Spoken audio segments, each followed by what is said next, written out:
கொங்கு நாட்டு ஸ்பெஷல் அரிசியும் பருப்பு. முதல்ல அரிசி ஊற வச்சுக்கணும். அதுக்கப்புறம் தக்காளி, வெங்காயம், கருவேப்பிலை, தேவையான பொருள் எல்லாமே எடுத்து வச்சுக்கோங்க.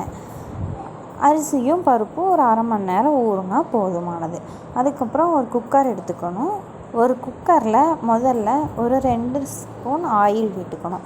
நல்லெண்ணெய் இல்லைன்னா தேங்காய் எண்ணெய், இந்த ரெண்டில் எது சேர்த்துனீங்கனாலும் நல்லாயிருக்கும்.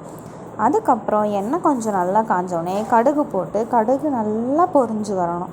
அது நல்லா பொரிஞ்சதுக்கப்புறம் அதில் நம்ம வெங்காயம், கருவேப்பிலை அதெல்லாமே சேர்த்திக்கலாம்.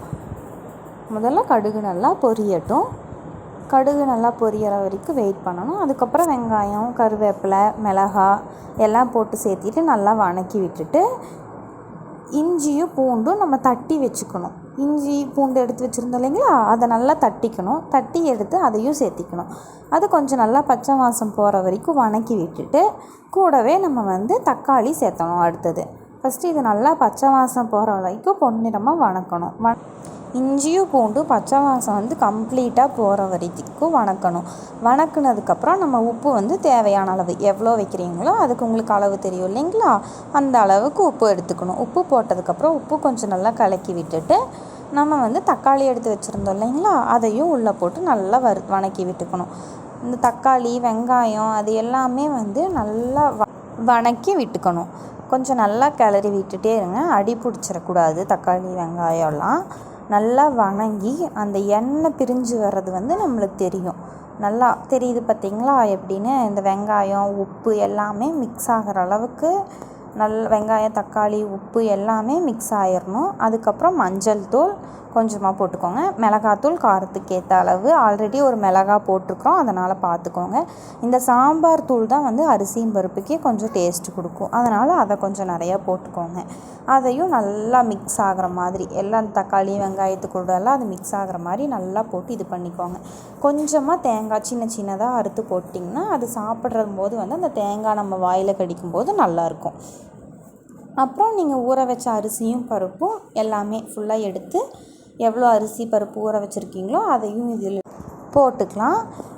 என்ன பண்ணணுன்னா தக்காளி வெங்காயம்லாம் நல்லா வணங்கி எண்ணெய் பிரிஞ்சு வந்ததுக்கப்புறம் தான் நீங்கள் இந்த அரிசியை இதில் சேர்க்கணும். இல்லைன்னா அந்த தக்காளியெல்லாம் முழுசாக தெரியும் நம்ம தாளித்து வணங்கினதுக்கப்புறம். அதனால் நல்லா வணக்கி விட்டுட்டு அதுக்கப்புறம் சேர்த்து இதையும் நல்லா மிக்ஸ் பண்ணி விட்டுக்கோங்க. இந்த அரிசி தக்காளி எல்லாமே ஒன்றா இதாகிற மாதிரி மிக்ஸ் பண்ணி விட்டுக்கோங்க. மிக்ஸ் பண்ணிவிட்டு 1 டம்ளர் அரிசிக்கு 2 டம்ளர் தண்ணி. நீங்கள் உங்களோட அரிசிக்கு எவ்வளோ ரெகுலராக சாப்பாடு எவ்வளோ எப்பவும் போல் வைக்கிற சாப்பாட்டுக்கு அளவாக நீங்கள் ஊற்றுனீங்கன்னா போதுமானது. எச்சா ஊற்றணும் கம்மியாக ஊற்றணுங்கிறதெல்லாம் கிடையாது.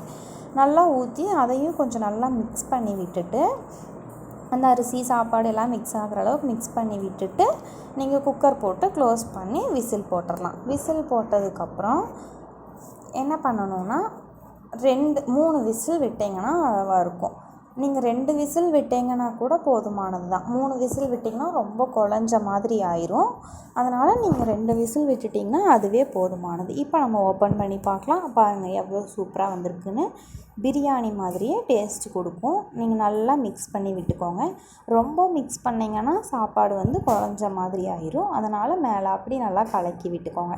இதுக்கு சைட் டிஷ்ஷாக நீங்கள் ஊறுகாய் தொட்டுக்கிட்டிங்கனாலே போதுமானது.